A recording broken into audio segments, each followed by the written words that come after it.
on voit rien ici.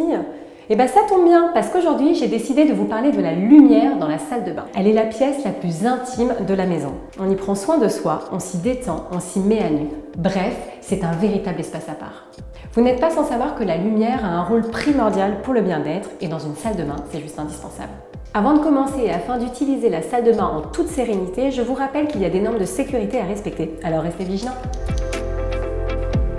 Dans cette salle de bain que le propriétaire voulait industrielle, on retrouve les codes forts de cette tendance. Mobilier brut, parois de douche façon verrière, carrelage d'inspiration carreaux de métro ou encore baignoire pattes de lion. Et comme avec Lighten Line, on a le choix dans les tendances, je vous propose de découvrir comment mettre en lumière votre salle de bain façon industrielle.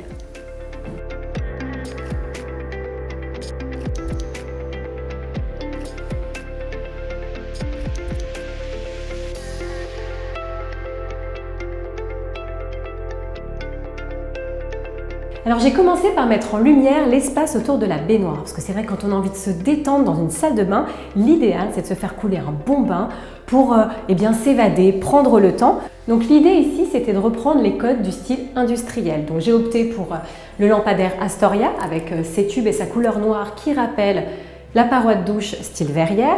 J'aimais aussi le côté très fonctionnel avec les petites tablettes comme ça, c'est assez pratique. On peut y mettre de la verdure, les objets de soins. Et comme je vous ai parlé d'évasion tout à l'heure, eh bien j'ai choisi le petit singe que j'aime particulièrement de chez Celetti et qui va donner un petit côté tropical à cet espace de détente.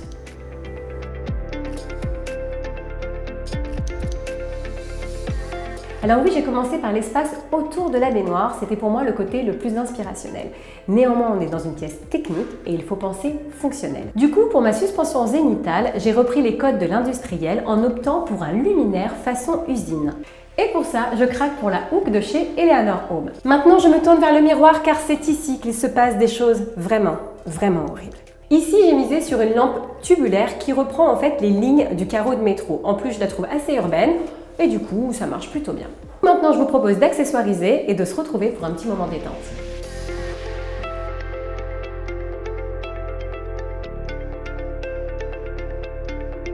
Et voilà comment faire d'une pièce technique une pièce résolument déco. Moi, je vais changer d'ambiance, mettre un peu de musique et je vous dis à bientôt pour vous mettre en lumière.